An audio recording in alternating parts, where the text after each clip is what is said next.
Autumn fern versus cinnamon fern. The autumn fern brings a warm, inviting touch to my garden with its coppery red fronds that brighten up the shady corners, creating a cozy autumnal vibe. In contrast, the cinnamon fern's graceful arching fronds add a wild, untamed beauty to my garden, especially near the pond where they thrive in moist soil, making it feel like a hidden forest corner. Autumn fern versus holly fern.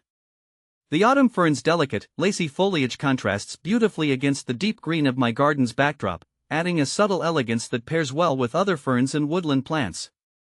Meanwhile, the holly fern stands out with its glossy, holly-like leaflets that add a striking, almost tropical flair to shaded areas, creating a lush, layered look that's perfect for adding texture to my garden beds. Are autumn ferns deer-resistant? I've found that autumn ferns have been fairly resistant to deer in my experience. I've seen deer roam around my garden, but they tend to leave my autumn ferns alone, preferring other plants instead. It's a relief because it means I can enjoy their beauty without worrying too much about deer damage. Are autumn ferns evergreen? Yes, autumn ferns are indeed evergreen, which I absolutely love.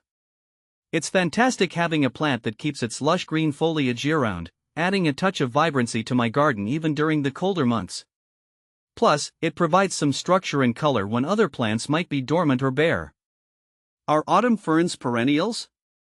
Autumn ferns are perennials, which is fantastic news for any gardener. I appreciate having plants that come back year after year, reducing the need for constant replanting and ensuring my garden maintains its beauty with minimal effort on my part. Can autumn fern be grown indoors? I've successfully grown autumn ferns indoors, and they've added a lovely touch of greenery to my home. They do well in indoor environments, as long as they receive adequate light and moisture. Just be sure to place them in a spot with indirect sunlight, and they should thrive. Can autumn ferns take full sun? While autumn ferns prefer partial to full shade, they can tolerate some morning sun or dappled sunlight. However, I've found that they can struggle if exposed to full sun for extended periods. It's best to provide them with some protection from harsh afternoon sun to prevent their foliage from scorching. Do autumn ferns spread? Autumn ferns tend to form clumps rather than spread aggressively, which I appreciate. They fill out nicely over time, gradually increasing in size without becoming invasive or taking over the garden. It's a manageable growth habit that fits well in various garden settings. How big do autumn ferns get? The size of autumn ferns can vary depending on growing conditions, but generally, they reach a height of around 1 to 2 feet with a similar spread.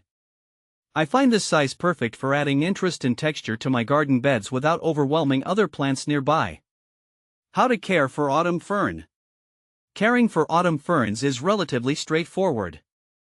They prefer moist, well-draining soil and partial to full shade. Regular watering and occasional fertilizing during the growing season help keep them healthy and vibrant. I also like to mulch around the base of the plant to retain moisture and suppress weeds. When to plant autumn ferns? Autumn ferns can be planted in the spring or fall, preferably when the soil is still warm and workable. This gives them time to establish their root systems before the onset of harsh weather. I usually aim to plant mine in early spring or late fall to give them the best chance of success. Are autumn ferns toxic to dogs? While autumn ferns are generally considered non-toxic to dogs, it's always a good idea to monitor pets around any new plant. Some dogs may still try to nibble on the foliage, which could cause mild gastrointestinal upset. I try to keep my furry friends away from my plants as much as possible, just to be safe. Are autumn ferns poisonous to cats? Autumn ferns are also considered non-toxic to cats, which is a relief for pet owners like myself. However, as with dogs, it's still best to prevent cats from chewing on the foliage to avoid any potential digestive issues. I keep my plants in areas where my feline friends are less likely to explore.